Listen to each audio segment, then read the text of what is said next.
Hey guys, स्वागत है आपका मेरे इस यूट्यूब चैनल पे। और आज हम बात करने वाले हैं वर्ष 2016 में बनी एक हॉलीवुड मूवी डोंट ब्रीथ के बारे में। मूवी की शुरुआत होती है और हमें एक लड़की को दिखाया जाता है जिसे एक बूढ़ा आदमी सड़क पर खींच कर कहीं ले जा रहा है। अब हमें इस घटना के कुछ समय पहले का वक्त दिखाया जाता है जहाँ पर 3 दोस्त एलेक्स, रॉकी और मनी एक घर में चोरी करने जाते हैं। उस घर के कीमती सामानों को चुराकर वहाँ से भाग जाते हैं, लेकिन भागने से पहले एलेक्स उस घर की खिड़की का कांच तोड़ देता है ताकि पुलिस वालों को लगे कि चोर खिड़की से होकर अंदर आए थे, जबकि उसके पास उस घर की डुप्लीकेट चाबी थी। अब जब एलेक्स अपने घर पहुंचता है तो उस घर की डुप्लीकेट चाबी को अपने डैड के रूम में रख देता है। दरअसल एलेक्स के डैड सिक्योरिटी कंपनी में काम करते थे और उनके पास उनके क्लाइंट्स के घर की डुप्लीकेट चाबियां हुआ करती थी। अब हमें मनी को दिखाया जाता है जो चोरी किए हुए सामानों को अपने दोस्त के पास बेचने जाता है, लेकिन उसका दोस्त उन सामानों की बहुत कम कीमत उसे देता है जिससे मनी को सेटिस्फैक्शन नहीं मिलता। इस पर उसका दोस्त कहता है कि अगर तुम चोरी करने चाहते हो तो सामान क्यों, कैश चोरी किया करो।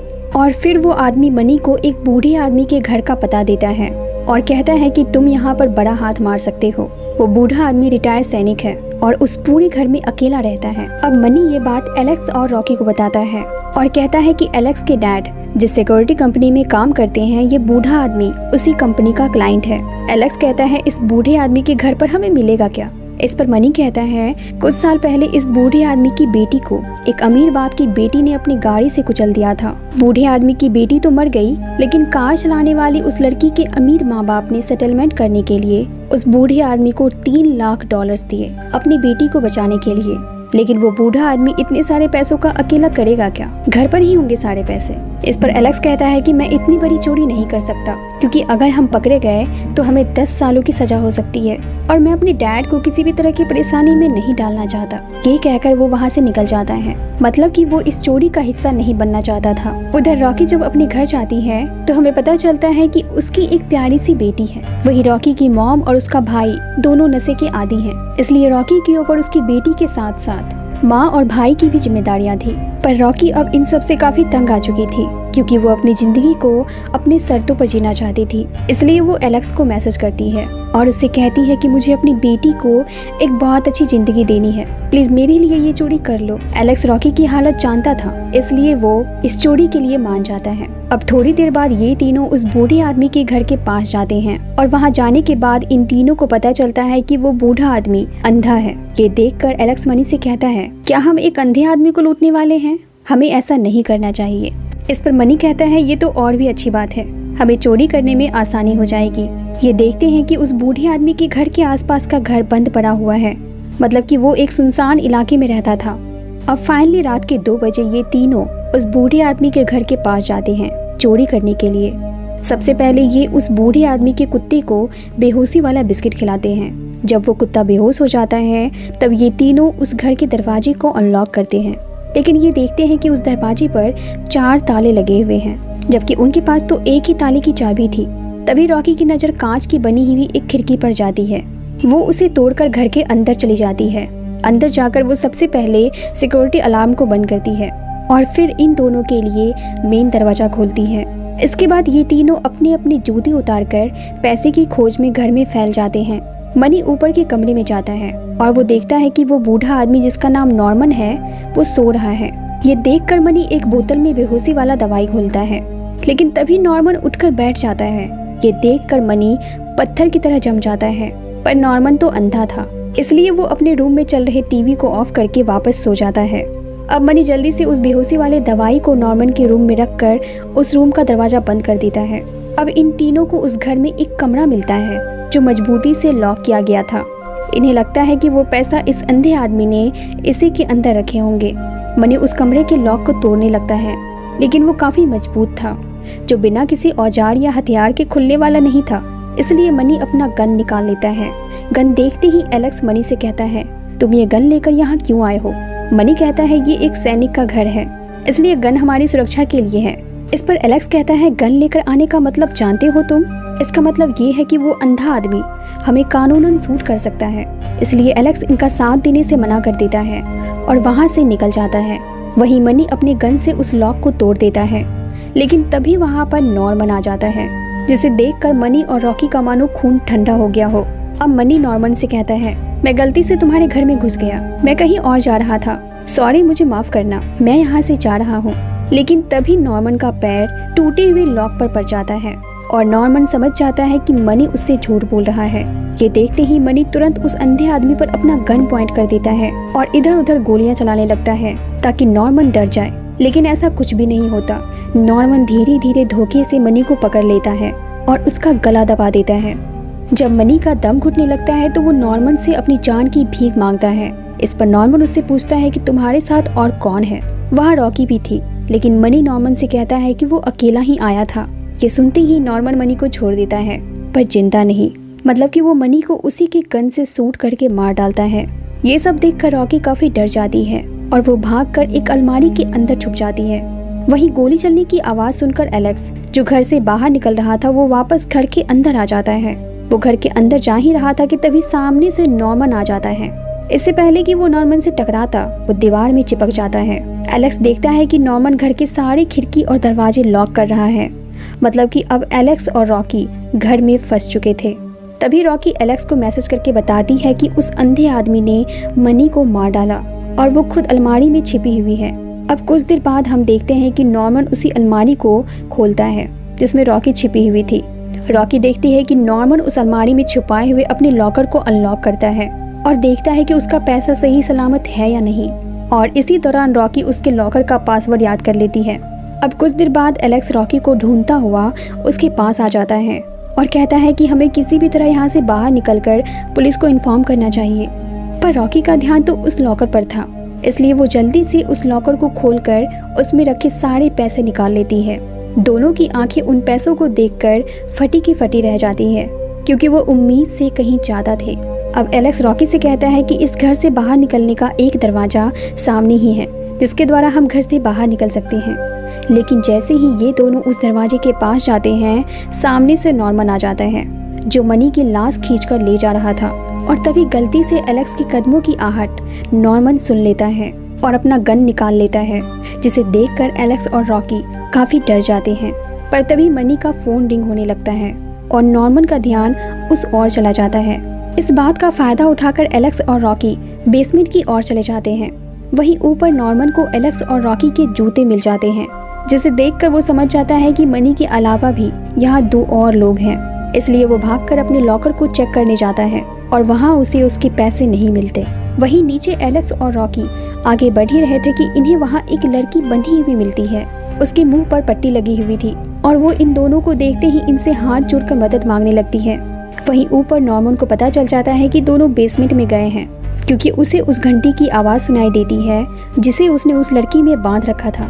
नीचे वो लड़की रॉकी को एक पेपर का कटिंग देती है, जिससे इन्हें पता चलता है कि इस लड़की का नाम सिंडी है और ये लड़की कोई और नहीं बल्कि वही होती है जिसकी कार के नीचे आ जाने से नॉर्मन की बेटी की मौत हो गई थी। अब सिंडी एक लॉकर की ओर इशारा करती है, जिसके अंदर उसके हाथ में लगे हुए ताले की चाबी थी। अब ये दोनों जल्दी से उस लॉकर से चाबी निकालते हैं और सिंडी के हाथ को अनलॉक करके वहां से उसे लेकर आगे बढ़ते हैं। इन लोगों की किस्मत अच्छी होती है कि इन्हें घर से निकलने का एक रास्ता मिल जाता है। एलेक्स जल्दी से उस डोर को ओपन करता है, लेकिन जैसे ही एलेक्स वो दरवाजा खोलता है, सामने नॉर्मन होता है। वो काफी गुस्से में था और उसके हाथ में गन भी थी, इसलिए वो बिना रुके इन सभी पर गोलियां चलाने लगता है। इस फायरिंग में एक गोली एलेक्स के कान में लगती है, पर वो बच जाता है। पर गोली लगने के कारण सिंडी की मौत हो जाती है। अब जैसे ही नॉर्मन को पता चलता है कि सिंडी की मौत हो चुकी है, तो वो उसकी बॉडी को पकड़कर जोर जोर से रोने लगता है। ये देखकर एलेक्स और रॉकी हैरान हो जाते हैं कि आखिर नॉर्मन इसके लिए इतना क्यों रो रहा है। इसके बाद नॉर्मन बेसमेंट के दरवाजे को लॉक कर देता है। एलेक्स रॉकी से कहता है कि हमें ऊपर जाना होगा, क्योंकि मेरे पास मेन दरवाजे को खोलने के लिए एक चाबी है। अब इससे पहले कि दोनों वहां से निकल पाते, नॉर्मन पूरे घर के लाइट को ऑफ कर देता है, जिसके कारण पूरे घर में अंधेरा हो जाता है। नॉर्मन ऐसा इसलिए करता है ताकि एलेक्स और रॉकी घर से बाहर ना निकल पाए। अब एलेक्स और रॉकी भी नॉर्मन के जैसे ही कुछ भी नहीं देख पा रहे थे। इसी बीच रास्ता ढूंढने के दौरान रॉकी नॉर्मन से टकराने ही वाली थी कि तभी एलेक्स दूसरी ओर से रॉकी को आवाज लगाता है। आवाज सुनते ही नॉर्मन उस ओर फायरिंग कर देता है। ये देखकर रॉकी वहां से दूर हट जाती है, पर नॉर्मन एलेक्स को पकड़ लेता है इससे पहले कि नॉर्मन उसे मार देता, एलेक्स लोहे के एक रैक को नॉर्मन के ऊपर धकेल देता है, जिसके कारण नॉर्मन बेहोश हो जाता है। इस बात का फायदा उठाकर एलेक्स जल्दी से रॉकी को लेकर ऊपर की ओर जाता है, लेकिन जैसे ही ये दोनों ऊपर पहुंचते हैं, ये देखते हैं कि सामने नॉर्मन को कुत्ता है जो होश में आ चुका था। अब इससे पहले कि वो कुत्ता इन दोनों पर हमला कर देता, ये दोनों भागकर ऊपर के कमरे में छिप जाते हैं। वहीं नीचे नॉर्मन बेसमेंट का दरवाजा तोड़कर बाहर आ चुका था।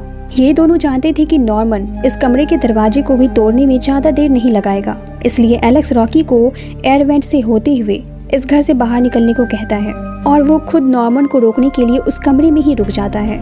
तभी नॉर्मन उस कमरे के दरवाजे को तोड़ने की कोशिश करने लगता है और जैसे ही थोड़ा सा रास्ता बनता है, नॉर्मन का कुत्ता उस कमरे में घुसकर एलेक्स पर हमला कर देता है, जिसके कारण एलेक्स खिड़की से बाहर जा गिरता है। वहीं हमें रॉकी को दिखाया जाता है जो एयर वेंट के रास्ते से लगातार आगे बढ़ रही थी और तभी नॉर्मन का कुत्ता उसके पीछे भी पड़ जाता है, जिससे डरकर रॉकी नीचे गिर जाती है।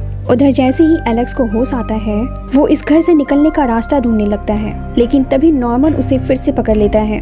एलेक्स नॉर्मन पर हमला करने की कोशिश भी करता है, लेकिन नॉर्मन के सामने उसकी कहाँ चलने वाली थी। नॉर्मन पीट कर एलेक्स की हड्डी पसली एक कर देता है और आखिर में एक हथियार से उस पर हमला करके उसे मार डालता है। दूसरी तरफ रॉकी को इस घर से निकलने का रास्ता मिल जाता है, पर इससे पहले कि वो यहाँ से बाहर निकल पाती, ऐन वक्त पर नॉर्मन उसे भी पकड़ लेता है और उसे भी बुरी तरह से मारता है, जिसके कारण रॉकी बेहोश हो जाती है। अब जब उसे होश आता है तो वो खुद को सिंडी की जगह बंधी हुई पाती है और सामने बैठा होता है नॉर्मन।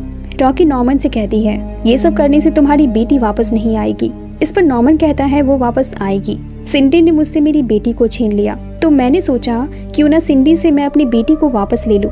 वो मेरे बच्चे की माँ बनने वाली थी और तुम सब ने मिलकर मेरे बच्चे को मुझसे फिर से छीन लिया। इसकी सजा तो मिलेगी तुम्हें, इसलिए अब तुम मुझे मेरी बेटी वापस दोगी। मैं कोई रेपिस्ट नहीं हूँ, मैंने सिंडी के साथ भी कोई जबरदस्ती नहीं की। ये सब सुनने के बाद रॉकी के होश उड़ जाते हैं। वहीं दूसरी तरफ हमें एलेक्स को दिखाया जाता है जो अभी भी जिंदा था। इधर नॉर्मन रॉकी को आर्टिफिशियली प्रेग्नेंट करने की तैयारी करता है और वो रॉकी से कहता है सिर्फ 9 महीने, इसके बाद तुम आजाद हो जाओगी। सिंडी को भी मैंने यही ऑफर दिया था। अब इससे पहले कि नॉर्मन रॉकी के साथ ऐसा करता, पीछे से एलेक्स हथौड़े से नॉर्मन पर हमला कर देता है और रॉकी को छुड़ा लेता है और वहां से जाने से पहले दोनों नॉर्मन को रॉकी की ही जगह बांध देते हैं। अब ऊपर पहुंचकर एलेक्स जल्दी से मेन डोर को अपनी चाबियों की मदद से खोलने की कोशिश करता है और फाइनली वो दरवाजा खुल जाता है। लेकिन इससे पहले कि ये दोनों उस दरवाजे से बाहर निकल पाते, पीछे से कोई एलेक्स पर गोली चला देता है और ये कोई नहीं बल्कि नॉर्मन ही था जो खुद को छुड़ाकर बेसमेंट से बाहर आ चुका था। अब इससे पहले कि वो रॉकी को पकड़ पाता, रॉकी दरवाजा खोलकर घर से बाहर निकल जाती है, लेकिन नॉर्मन का कुत्ता उसके पीछे पड़ गया। पर रॉकी किसी तरह चालाकी से नॉर्मन के कुत्ते को अपनी कार में बंद कर देती है और जैसे ही वो पैसे लेकर जाने लगती है, पीछे से नॉर्मन आकर उस पर हमला कर देता है और उसे घसीटते हुए वापस अपने घर लेकर चला जाता है। घर पहुंचते ही अचानक रॉकी को उस घर के सिक्योरिटी अलार्म का रिमोट मिल जाता है, जिसे वो ऑन कर देती है ताकि पुलिस वालों को पता चल जाए कि इस घर के अंदर कुछ तो प्रॉब्लम है। पर उस अलार्म की आवाज को नॉर्मन बर्दाश्त नहीं कर पाता और इसी मौके का फायदा उठाकर रॉकी एक हथियार से नॉर्मन पर जोरदार हमला कर देती है, जिसके कारण वो सीधा जाकर बेसमेंट में गिरता है और फिर रॉकी आराम से घर से बाहर निकल जाती है। अब कुछ समय बाद हमें रॉकी को दिखाया जाता है जो अपनी बेटी के साथ समय बिता रही थी, क्योंकि अब उसके पास उसकी उम्मीद से कई गुना ज्यादा पैसे थे। तभी वो न्यूज देखती है कि नॉर्मन अभी भी जिंदा है, लेकिन वो अस्पताल में भर्ती है क्योंकि पुलिस वालों ने सही वक्त पर उसे बचा लिया था। पर नॉर्मन ने रॉकी और उसके घर से चोरी हुए पैसों के बारे में पुलिस को नहीं बताया था। मतलब कि नॉर्मन इतनी आसानी से तो रॉकी को छोड़ने वाला नहीं है। अब वो रॉकी के साथ क्या करेगा, इसके बारे में हमें नेक्स्ट पार्ट में पता चलेगा। तो बने रहिए मेरे साथ और देखते रहिए लाइमलाइट एक्सप्लेनेशन।